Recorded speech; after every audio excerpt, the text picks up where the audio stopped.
आना चाहिए? पूरा आ रहा है। अब देखो एक बार सबका ध्यान बोर्ड पे होना चाहिए। क्लिक करो इसको। हाँ कोई बात नहीं, चला और ही रहने दो। क्या टॉपिक क्या है अपना? वन टोटल क्या कितने होते हैं? 52 वर्ण होते हैं। और वर्ण होते क्या है? भाषा की सबसे छोटी इकाई। अब देखो भाषा की सबसे छोटी इकाई किसे कहते हैं? अब सुनो, ध्यान से सुनो। भाषा की इकाई का मतलब वो होता है कि वो अक्षर जिसको हम तोड़ नहीं सकते, जिसके अपन टुकड़े नहीं कर सकते। जैसे मैंने कौन से लिखा? ए अनार से और ठीक है। हम देखो यहाँ पे ए से और गैगन तक टोटल वर्ण 52 होते हैं, तो इसको अपन भाषा की सबसे छोटी इकाई बोलेंगे। ठीक है। अब देखो कैसे सबसे छोटी इकाई कैसे? जैसे मैंने ये अक्षर ले लिया, मानो ई प्लस के प्लस आ प्लस ई। हमने इसको तोड़ के लिख दिया, ये शब्द है, हमने इसको क्या कर दिया? तोड़ के लिख दिया। लेकिन हम इनको तोड़ सकते हैं क्या? तोड़ सकते हैं क्या? इसलिए इसको हम सबसे छोटी इकाई कहते हैं, क्योंकि हम इसको तोड़ नहीं सकते। हम जब सबसे पहले स्कूल में आते हैं तो सबसे पहले क्या सीखते हैं? ए सीखते हैं ना। हम सबसे पहले पढ़ना किस चीज को शुरू करते हैं? ए। और इंग्लिश में हम सबसे पहले क्या सीखते हैं? Alphabet A B C D. और मैथ में काउंटिंग 1 2 3 4। तो सबसे पहले जो चीज हम सीखते हैं ना, उन्हीं को ही क्या कहते हैं? वर्ण। अब देखो ये तो वर्ण हो गए, हम इनको तोड़ नहीं सकते। अब इन वर्णों को कितने भागों में बांटा है? स्वर और व्यंजन। स्वर कौन से होते हैं?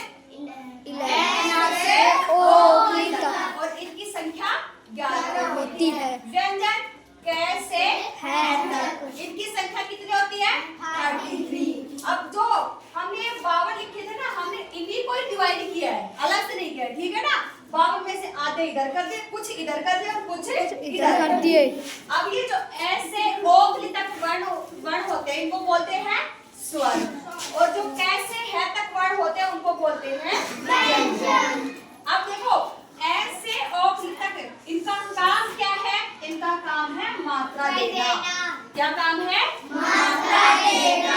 अब मात्रा हम इनसे मात्राएं तो लेते हैं ना, ठीक है ना, हम इनसे मात्राएं लेते हैं और वो मात्रा किस पे यूज करते हैं? व्यंजनों पे।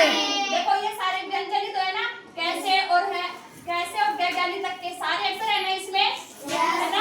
और इनमें हमने मात्रा यूज करें, किस पे? आ की मात्रा, इस पे ई की मात्रा, इस पे ए की, इस पे ओ की और इस पे ई की, ठीक है। अब देखो इनसे हमने मात्रा ले ली, इनका काम क्या हो गया? मात्रा देना। अब इसके अलावा और वर्ण बच गए, ओ तक तो यहाँ तक आ गए। और ये अंग ए है और एक ये चंद्र बिंदु। अंग ए है और एक ये चंद्र बिंदु, जिसको बोलते हैं अयोग व वर्ण। क्या बोलते हैं? अयोग व वर्ण। इनकी संख्या 3 होती है। जो अंग होता है, अंग अंगूर, उसका हम बिंदु लेते हैं। उसका क्या लेते हैं? बिंदु। उसको बोलते हैं अनुस्वार। जो ए है होता है, उसका हम ये जो साइड में दोनों बिंदु लगे हैं ना, वो यूज करते हैं मात्रा के लिए, और उसको बोलते हैं विसर्ग। और ये होता है चंद्र बिंदु। क्या होता है ये? चंद्र बिंदु।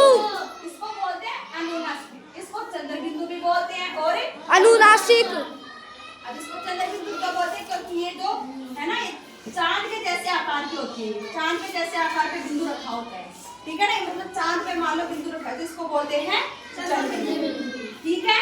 ये हो गए हमारे स्वर। अब इधर व्यंजन। व्यंजन कितने होते हैं? 33।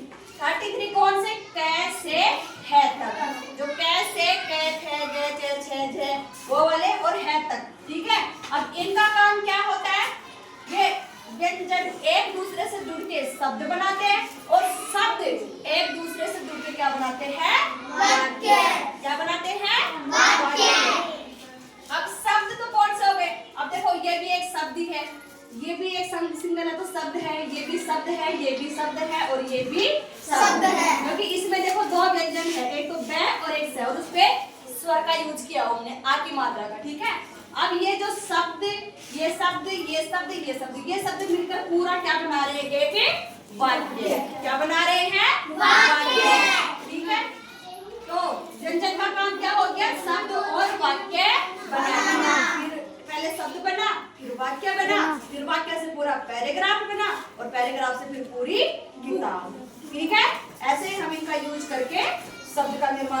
निर्माण करते हैं। अब इसके अलावा है के आगे और कितने व्यंजन बच गए?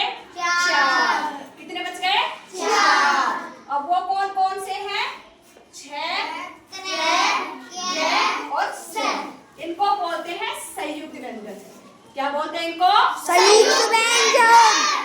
इनको संयुक्त व्यंजन क्यों बोलते हैं? क्योंकि ये दो व्यंजनों से मिलकर बने हैं। ये जो कैसे और है तक है ना, ये तो एक ही है सिंगल, ठीक है। और ये जो है ये दो व्यंजनों से मिलकर बनते हैं।